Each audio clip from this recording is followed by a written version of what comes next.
देखिए demographic cycle जो है उसके ऊपर क्वेश्चन बना हुआ था, तो एक बारी इसको हम समझ लेते हैं। देखो साइंटिफिक स्टडी होता है ह्यूमन पॉपुलेशन का, तो उसे हम बोलते हैं डेमोग्राफिक साइकिल बोलते हैं ना।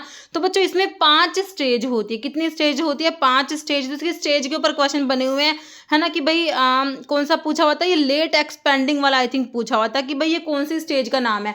देखो बच्चों फर्स्ट स्टेज जो होता है वो हाई स्टेशनरी स्टेज होता है। सेकंड स्टेज को अर्ली एक्सपेंडिंग स्टेज बोलते हैं। स्टेज 3 जो होता है लेट एक्सपेंडिंग स्टेज होता है। स्टेज 4 होता है लो स्टेशनरी स्टेज होता है। और स्टेज 5 को बोलते हो डिक्लाइनिंग स्टेज। ओके, तो याद रखना स्टेज 1 हाई स्टेशनरी स्टेज हो गया, स्टेज 2 हो गया अर्ली एक्सपेंडिंग स्टेज, स्टेज 3 हो गया लेट एक्सपेंडिंग स्टेज, स्टेज 4 हो गया लो स्टेशनरी स्टेज, स्टेज 5 हो गया डिक्लाइनिंग स्टेज। ओके, तो इनमें क्या होता है? देखो स्टेज 1 में क्या होता है बच्चों? बर्थ रेट और डेथ रेट दोनों हाई होते हैं ना। ये BR मतलब कि बर्थ रेट लिखा हुआ है, सभी भी मैंने बर्थ रेट को BR से रिप्रेजेंट करा है और डेथ रेट को DR से रिप्रेजेंट करा है। ओके, तो देखो स्टेज 1 में आपका होता है हाई बर्थ रेट और हाई डेथ रेट होता है, दोनों इक्वल होते हैं बच्चों, है ना, दोनों हाई होते हैं। इसके ऑपोजिट दोनों लो होंगे और इक्वल होंगे, वो तुम्हारी स्टेज 4 है लो स्टेशनरी स्टेज, जिसमें दोनों कम होते हैं, लो होते हैं, लेकिन दोनों इक्वल होते हैं ना। उसके दोनों याद हो जाएंगी। अब second stage early expanding stage, birth rate में कोई चेंज नहीं होता, बर्थ रेट नो चेंज, और डेथ रेट बच्चों डिक्लाइन होता है, डिक्रीज होता है। बर्थ रेट में कोई फर्क नहीं पड़ता, नो चेंज, और डेथ रेट कम होता है।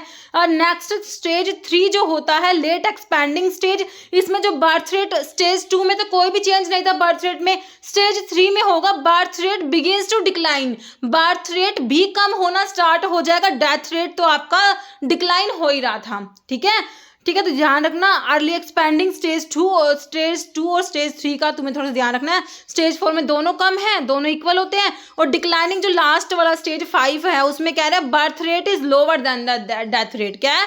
बर्थ रेट कम होता है डेथ रेट से। किसमें? स्टेज 5 जो कि डिक्लाइनिंग स्टेज है हमारा। ठीक है, तो याद रहेगा स्टेज 1 में दोनों बच्चों हाई है बर्थ रेट और डेथ रेट, स्टेज 4 में दोनों लो है बर्थ रेट और डेथ रेट। स्टेज 2 में क्या है? अर्ली एक्सपेंडिंग स्टेज में बर्थ रेट में बच्चों कोई भी चेंज नहीं हो रहा, लेकिन तुम्हारा जो डेथ रेट है वो कम हो रहा है। और लेट एक्सपेंडिंग स्टेज 3 में क्या है? जो बर्थ रेट स्टेज 2 में तो कोई भी चेंज नहीं हो रहा था, अब बर्थ रेट भी कम होना शुरू हो गया, डेथ रेट तो तुम्हारा कम हो ही रहा था इसमें, है ना। फिर फोर्थ वाली स्टेज में दोनों कम होंगे, और लास्ट डिक्लाइनिंग स्टेज में बर्थ रेट कम होता है डेथ रेट से। Birth rate is lower than the death rate, या फिर तुम बोल दो death rate exceed birth rate, death rate ज्यादा बोल दो, या फिर ये बोल दो कि बर्थ रेट कम है डेथ रेट से, है ना।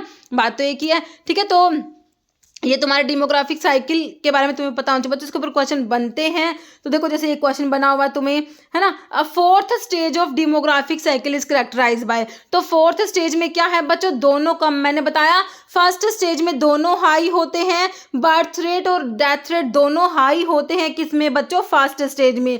दोनों कम होते हैं किसमें? फोर्थ स्टेज में।